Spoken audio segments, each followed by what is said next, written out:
नमस्कार किसान भाइयों। कपास के बारे में हमने बहुत पहले मतलब 2 साल पहले 3 साल पहले भी वीडियो बनाए थे। पिंक बोलवर्म के बारे में बताए थे और पिछले साल भी हमने वीडियो दिखाए थे। आज की परिस्थिति कि कपास की बिजाई इस बार बहुत कम हुई है। इस बार का वातावरण भी थोड़ा अलग-सा है क्योंकि बारिश बहुत ज़्यादा थी।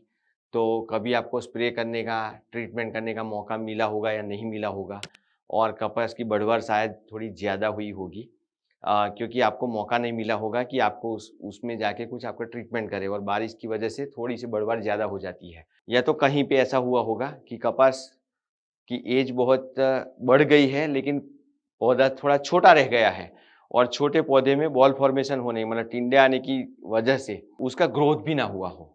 तो हर जगह पे अलग-अलग परिस्थितियाँ हैं और उसी में पिंक बोलवर्म यानी कि गुलाबी सुंडी, लाल सुंडी का प्रकोप हुआ होगा। जिसको नहीं हुआ है बहुत अच्छा है, बहुत भगवान का शुक्रगुज़ार हूँ हम कि भाई thank you very much. But जिसको हुआ है उसके लिए बात हो रही है। अभी भी आपने सब्सक्राइब नहीं किया है तो अभी सब्सक्राइब करें, दोस्तों को शेयर करें। खास करके किसान भाइयों, आपकी कपास की हाइट छोटी हो या बड़ी हो, छोटी है आप निकाल देने वाले हैं तो कोई टेंशन नहीं है क्योंकि अगर आपको ऐसा लगता है तो आप निकाल के कुछ रबी वाली फसल लगा सकते हो।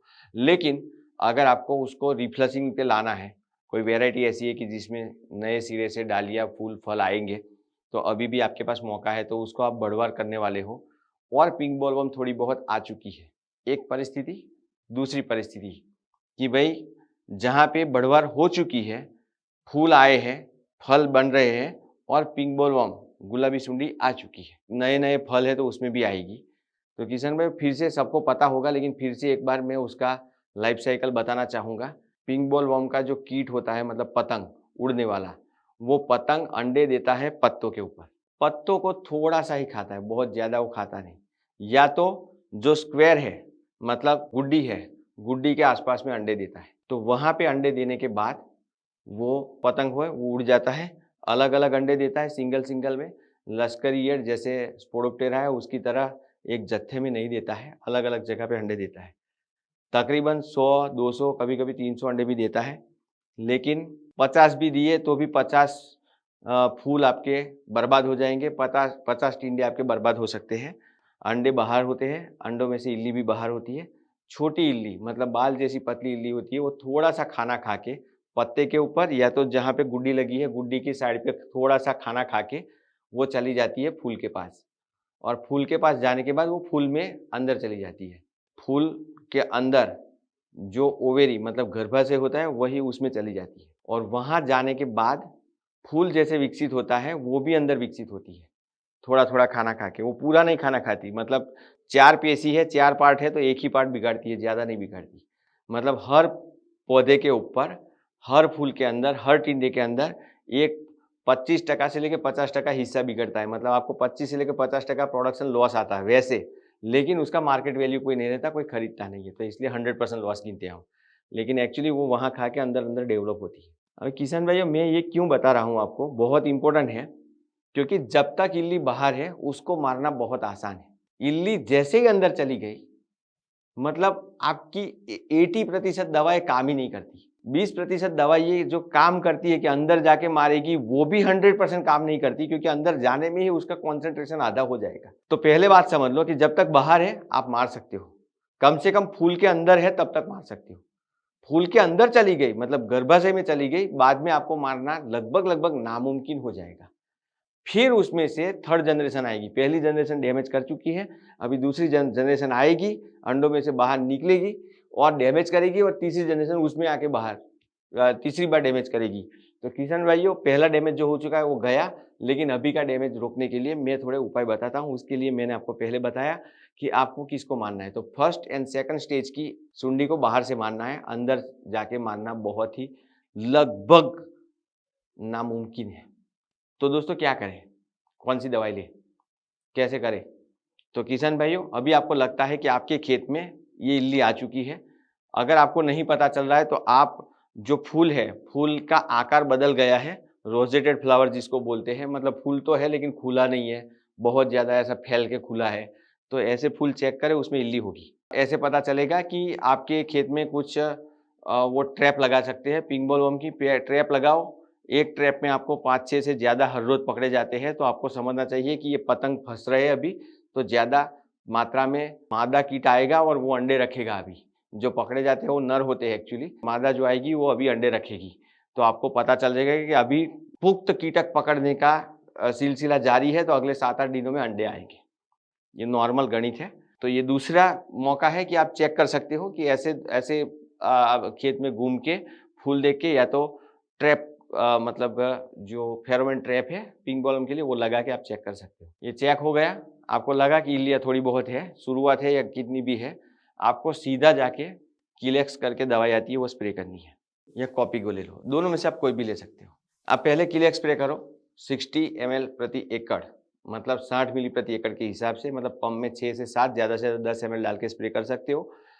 और उसके साथ स्टिकिंग एजेंट लेना ना भूलें, दोनों दवाइयों के साथ। किलेक्स में क्या है कि थायोमिथोक्साम भी है और साथ ही साथ में लेमडासाइलोथ्रिन है, बराबर। तो ये दवाई क्या करती है, थायोमिथोक्साम तो ठीक है, छोटे मोटे चूसक कीटों को मारेगी, लेकिन लेमडासाइलोथ्रिन जो छोटी इल्ली मैंने बताया ना उसको मारेगी। और स्टिकर डालने से क्या होगा, दवाई फैलेगी, पत्तों पे, फूल पे दवाई फैलेगी। और ये दवाई ऐसी है कि जहाँ पे पड़ी है वहां से अगर इल्ली छोटी सी पास हुई तो वो छोटी सी इल्ली को मार देगा। दूसरी दवाई है कॉपीगो। कॉपीगो में अगेन लेमडासाइलोथ्रिन भी है और क्लोरेंट्रेनोपिल भी है, तो वो रेपिजिन वाली दवाई है उसमें।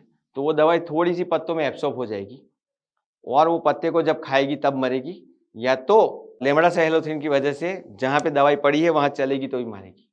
तो किसान भाइयों, पहली बात तो ये दवाई सिलेक्शन बताया मैंने, समय सिलेक्शन बताया कि अभी के मौसम के अंदर सेकंड राउंड जो इल्लियों का होगा वो चेक करो आप, इल्लिया है या तो कीट पतंग फंस रहे हैं तो आपको दवाई मारनी है, और वो दवाई ये दो पसंद करो, दोनों में से एक स्प्रे करनी है।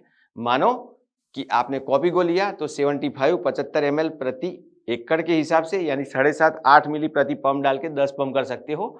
फिर आपको क्या करना है, ऑल्टरनेट करना है। अभी किलेक्स डाला तो कॉपीगो, फिर कॉपीगो डाला तो किलेक्स, दोनों के साथ स्टिकिंग एजेंट में 1, 2, 3, 4, एक दवा के 2 राउंड, ऑल्टरनेटिव में मतलब टोटल 4 राउंड करने हैं। ये करने से क्या होगा कि 4 राउंड जब तक करते हो तो 2 राउंड के बीच में 8 से 10 दिन का अंतराल रखते हो, तो लगभग आप समझो कि 30 से लेके 40 दिन हो जाएंगे। तो 30-40 दिनों में जितने भी फूल हैं, जितने भी गुड्डिया है, स्क्वायर फ्लावर जितने भी है, वो छोटे टिंडे में कन्वर्ट हो जाएगा। छोटे टिंडे मतलब चने से थोड़ा बड़ा साइज हो जाएगा। तो तब तक पिंक बॉलवर्म का जो ये राउंड है वो भी खत्म हो जाएगा।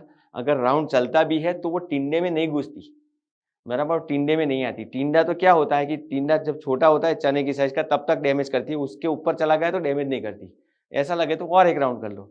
तो ये जो आपका फ्लश आया है, अभी जो फ्लावरिंग आया है, अभी जो गुड़िया लगी है, अभी जो फूल लगे हैं, वो टिंडे में 100% कन्वर्ट होंगे।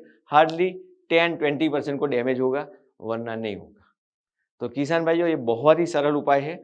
अभी मैं इस समय पे दूसरा उपाय, जैसे फिजिकल कंट्रोल, ट्रैप से कंट्रोल करना है वो, या तो अदर टाइप का जो कंट्रोल है, दूसरे जो सावधानियां बरतनी है, उसकी लंबी चौड़ी बात नहीं करता। मैं सीधे केमिकल पे इसलिए आया कि अभी यही एक रास्ता बचा है, तो ये रास्ते से आप जाओ।